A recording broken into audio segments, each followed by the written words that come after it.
السلام علیکم ورحمۃ اللہ وبرکاتہ۔ اعوذ باللہ السمیع العلیم من الشیطان الرجیم من ہمزہ ونفخہ ونفثہ۔ بسم اللہ الرحمن الرحیم۔ وَلَقَدْ أَرْسَلْنَا نُوحًا إِلَى قَوْمِهِ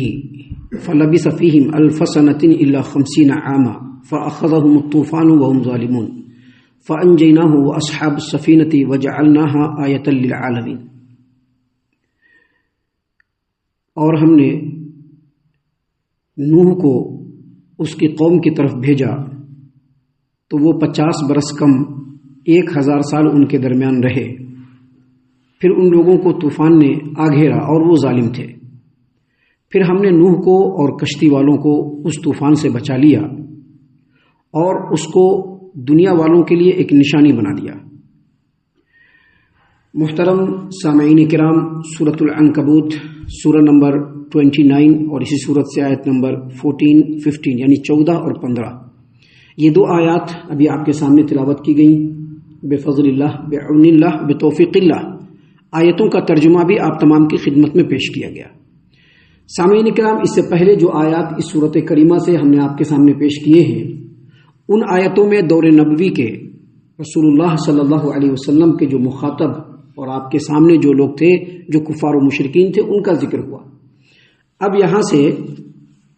دوسرے نبیوں کا اور ان کے مخالفین کا ذکر اللہ تبارک و تعالیٰ بیان فرما رہا ہے۔ سامعین کرام، سب سے پہلے اس سلسلے میں اللہ تبارک و تعالیٰ نے سیدنا نوح علیہ السلام اور ان کی قوم کا ذکر کیا ہے، جیسا کہ ترجمے سے آپ نے سمجھ لیا۔ نوح علیہ السلام کے بارے میں ایک روایت ہے جس کو امام حاکم نے اپنی المستدرک علی الصحیحین باب ذکر تواریخ المتقدمین، باب کتاب و تواریخ المتقدمین، باب ذکر نوح نبی علیہ السلام، حدیث نمبر 4005 یعنی 4005 نمبر کی یہ مستدرک علی الصحیحین کی یہ روایت ہے۔ سیدنا عبداللہ ابن عباس رضی اللہ عنہما روایت کرتے ہیں کہ سیدنا نوح علیہ السلام کو 40 برس کی عمر میں نبوت ملی۔ کتنے برس میں ملی؟ 40 برس کی عمر میں نبوت ملی۔ اور اس کے بعد سیدنا نوح علیہ السلام 950 برس تک اپنے قوم کے درمیان رہے اور ان کو سمجھاتے رہے، بجھاتے رہے۔ اس کے بعد طوفان نوح آیا اور طوفان نوح کے بعد سیدنا نوح علیہ السلام مزید 60 ایئرس زندہ رہے، یعنی طوفان نوح کے کمپلیٹ ہو جانے کے بعد 60 برس تک زندہ رہے۔ اور اس کے بعد اللہ تبارک و تعالیٰ نے پھر سے اس روئے زمین پر انسانوں کو بسا دیا، جانداروں کو بسا دیا اور لوگوں کی کثرت ہو گئی۔ تو یہ جو ابھی ہم نے آپ کے سامنے روایت پیش کی، اور یہاں پر اللہ تبارک و تعالیٰ کا جو کلام ہے، اللہ نے فرمایا وَلَقَدْ أَرْسَلْنَا نُوحًا إِلَىٰ قَوْمِهِ، اور ہم نے نوح کو ان کی قوم کی طرف بھیجا تو وہ 50 برس کم 1000 سال تک ان کے درمیان رہے۔ اس کے بعد اللہ نے فرمایا فَأَخَذَهُمُ الطُّوفَانُ وَهُمْ ظَالِمُونَ، اور پھر طوفان نے ان کو آ گھیرا اور وہ لوگ ظالم تھے۔ تو یہ جو آیت کریمہ اور جو روایت ہم نے آپ کے سامنے پیش کی، ان دونوں کی روشنی میں سب سے پہلے یہ سمجھ لیجئے کہ سیدنا نوح علیہ السلام جب 40 برس کے ہوئے تو اللہ تبارک و تعالیٰ نے ان کو نبوت سے نوازا۔ پھر نبوت سے نوازے جانے کے بعد سے لے کر کے 950 برس تک لگاتار اپنی قوم کو سمجھاتے رہے، ان سے بحث و جدال ہوتا رہا، ان کو حق بات سمجھاتے رہے، بہت سارے مسئلے بنے۔ اور 950 برس کے بعد اللہ تبارک و تعالیٰ نے پورے قوم کو تباہ و برباد کیا، اور اس کے بعد 60 ایئرس اور زندہ رہے۔ اس سے یہ پتہ چلتا ہے کہ سیدنا نوح علیہ السلام کو جو اللہ تبارک و تعالیٰ کی طرف سے عمر عزیز عطا ہوئی تھی وہ 1050 ایئرس، کتنا؟ 1050 سالوں تک وہ اپنی قوم میں زندہ رہے، وہ باحیات رہے، اور اس کے بعد ان کی وفات ہوئی۔ سیدنا نوح علیہ السلام کی جو قوم ہے وہ مشرکین مکہ سے بھی زیادہ بدبخت۔ مشرکین مکہ نبی کریم صلی اللہ علیہ وسلم صرف ان کے درمیان 13 سال رہے، اور پورے عرب میں نبی کریم صلی اللہ علیہ وسلم نبی بن کر کے 23 ایئرس اونلی رہے۔ اس کے مقابلے میں نوح علیہ السلام نے اپنی قوم کو 950 برس تک سمجھایا، لگاتار سمجھایا، ہر طرح سے سمجھایا۔ اور روایات کے اندر آتا ہے کہ 950 برس تک سمجھانے کے بعد بھی گنے چنے لوگ مسلمان ہوئے، بس باقی سارے کے سارے لوگ مشرک تھے اور لگاتار سیدنا نوح علیہ السلام کو پریشان کرتے رہے، ان کے خلاف ریشہ دوانیاں کرتے رہے، ان کے خلاف سازشیں کرتے رہے، ناک میں اتنا دم کر دیا کہ سیدنا نوح علیہ السلام نے اللہ کے سامنے ہاتھ پھیلا دیا، انی مغلوب فانتصر، اللہ میں بالکل بے بس ہو چکا ہوں، میری مدد کر دے۔ اللہ تبارک و تعالیٰ کے سامنے ہاتھ پھیلایا نوح علیہ السلام نے کہ میں اپنی قوم سے بالکل بے بس ہو چکا ہوں، ان لوگوں کو سمجھا کر کے ناک میں دم ہو گیا ہے اور ان لوگوں نے میرے خلاف کیا کیا نہیں کر دیا، اے اللہ اب میں کچھ نہیں کر سکتا، تو میری مدد کر دے۔ صرف اتنی دعا نہیں کیا بلکہ مزید یہ بھی دعا کیا کہ لا تذر علی الارض من الکافرین دیارا، اے اللہ تبارک و تعالی اس روئے زمین پر کافروں کا ایک بھی گھر مت چھوڑ، ایسا تو عذاب بھیج کہ پورے کے پورے لوگ ملیا میٹ ہو جائے۔ تو اللہ تبارک و تعالی نے نوح علیہ السلام کی دعا قبول کی، ان کو کشتی بنانے کا حکم دیا اور پھر ایسا عذاب آیا کہ اس طوفان کے اندر سارے کے سارے لوگ بالکل تباہ و برباد ہو گئے، ہلاک ہو گئے۔ اللہ تبارک و تعالیٰ نے اسی بات کو یہاں پر بیان کیا ہے، وَلَقَدْ أَرْسَلْنَا نُوحًا إِلَىٰ قَوْمِهِ فَلَبِثَ فِيهِمْ أَلْفَ سَنَةٍ إِلَّا 50 عَامًا فَأَخَذَهُمُ الطُّوفَانُ وَهُمْ ظَالِمُونَ، اور ہم نے نوح کو اس کی قوم کی طرف بھیجا تو وہ 50 برس کم 1000 سال ان کے درمیان رہے، پھر ان لوگوں کو طوفان نے آ گھیرا اور وہ لوگ ظالم تھے، یعنی اللہ نے تباہ و برباد کر دیا۔ یہاں پر جو واقعہ اللہ تبارک و تعالیٰ نے بیان فرمایا ہے، اس سے سب سے پہلے نبی کریم صلی اللہ علیہ وسلم کو تسلی دی جا رہی ہے، اور نبی کریم صلی اللہ علیہ وسلم کے ساتھ تمام علماء اور دعات کو بھی تسلی دی جا رہی ہے کہ جب آپ دین کا کام لے کر کے اٹھیں گے تو بدبختوں سے پالا پڑے گا ہی، لوگ بدبختی کریں گے ہی آپ کے ساتھ۔ ایسا ہو نہیں سکتا ہے کہ آپ لوگوں کو سچ بات بتائیے اور لوگوں کے دلوں میں آپ کے خلاف ریشہ دوانیاں پیدا نہ ہو، ایسا ہو نہیں سکتا ہے۔ آپ تو ابھی شروع کر رہے ہیں، نبی کریم صلی اللہ علیہ وسلم آپ سے پہلے سیدنا نوح علیہ السلام نے اپنی قوم کے لوگوں کو 950 ایئرس لگاتار سمجھایا، لیکن ان کے قوم کے لوگ سمجھے نہیں، لہذا آپ کو بھی اس کے بارے میں زیادہ فکر کرنے کی ضرورت نہیں ہے۔ ہدایت انہی کو ملتی ہے، ایمان انہی کو نصیب ہوتا ہے جن کے بارے میں اللہ تبارک و تعالیٰ نے مقدر کر کے رکھا ہے، اور ہدایت انہی کو ملتی ہے اور راہ راست اور صراط مستقیم پر صرف وہی گامزن ہوتا ہے جو چلنا چاہتا ہے۔ جو نہیں چلنا چاہے گا، اللہ تبارک و تعالیٰ نے قرآن کریم کے سورہ یونس آیت نمبر 96-97 میں واضح طور پر کہا ہے کہ جن کے اوپر عذاب اللہ کی طرف سے مقدر ہو جاتا ہے تو وہ کبھی بھی ایمان نہیں لائیں گے۔ کب تک؟ جب تک کہ وہ پوری نشانی نہ دیکھ لیں پھر بھی ایمان نہیں لائیں گے۔ جب ان کی وفات ہو جائے گی اور جب فرشتوں کو وہ دیکھ لیں گے تب ان کو سمجھ میں آیا کہ پوری زندگی ہم اپنے ڈرامے بازی میں لگے ہوئے تھے۔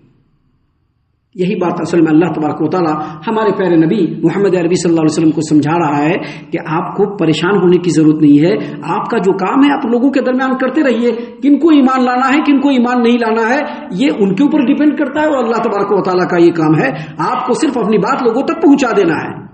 آپ کو اس کے لیے پریشان ہونے کی ضرورت نہیں ہے۔ اور یہاں پر جو یہ آیت کریمہ اللہ تبارک و تعالیٰ نے بیان فرمایا ہے، اس میں ہمارے لیے نصیحت یہ ہے کہ اگر حق اور سچ بات ہم کو ملے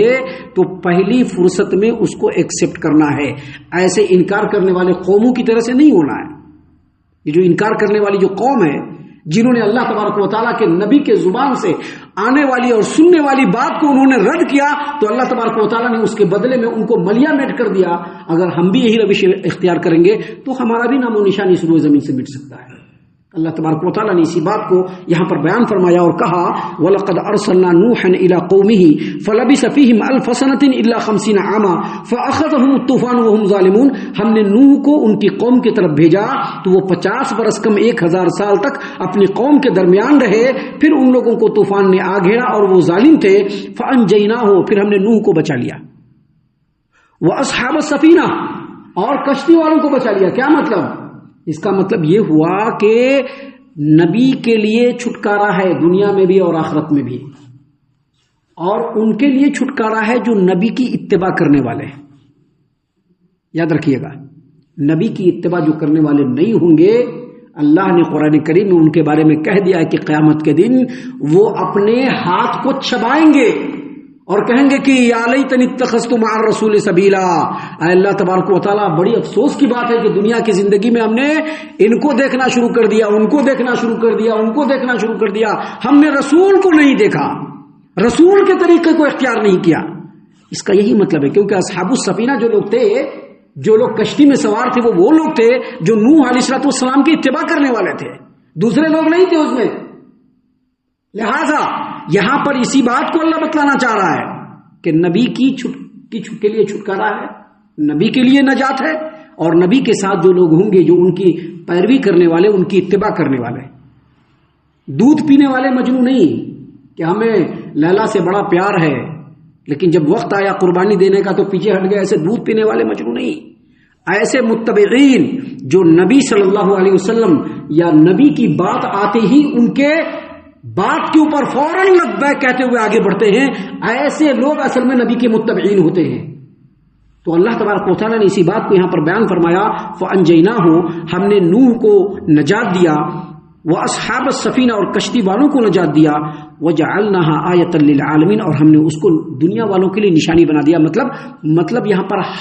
وَجَعَلْنَاهَا، ہم نے اس کو آیتن نشانی بنا دیا، للعالمین، دنیا والوں کے لیے۔ یہ جو ہا ہے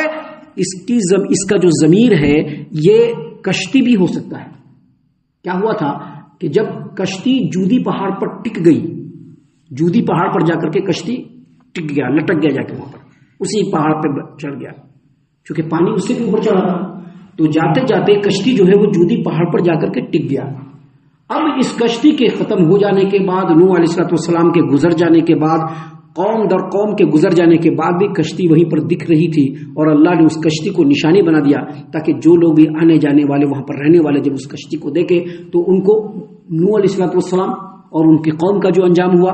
وہ بھی پتہ چلے، اور نوح علیہ السلام کی باتوں کو ٹھکرانے والے اور رد کرنے والے کا جو انجام ہوا، جو مجرمین تھے، وہ بھی لوگ یاد کر سکے۔ اس لیے اللہ تبارک و تعالیٰ نے اس کو نشانی بنا دیا۔ ہا کا مرجع یہاں پر کشتی بھی ہو سکتا ہے، اور ہا کا مرجع یہ واقعہ بھی ہو سکتا ہے کہ اس واقعے کو اللہ تبارک و تعالیٰ نے رہتی دنیا تک کے لیے، دنیا والوں کے لیے نشانی بنا دیا ہے۔ ابھی آگے اور بھی باتیں جو انشاءاللہ کل اور کل کے بعد کے دروس میں ہم آپ کے سامنے پیش کریں گے۔ ہم اللہ سے دعا کرتے ہیں کہ اللہ تعالی ہم تمام کو ان باتوں کے اوپر خوب غور و فکر اور تدبر کرنے کے ساتھ ساتھ ان باتوں پر عمل کرنے کی بھی توفیق عنایت فرمائے، آمین۔ اللہ تعالی ہم تمام کو صحیح معنوں میں پکا سچا مومن مسلمان بنائے، اللہ اور اس کے رسول صلی اللہ علیہ وسلم کی اطاعت و فرما برداری کرنے والا بنائے،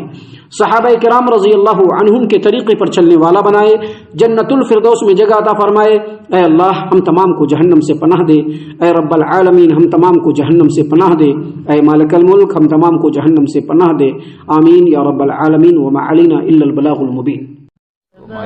الذي نزل الفرقان على عبده ليكون للعالمين نذيرا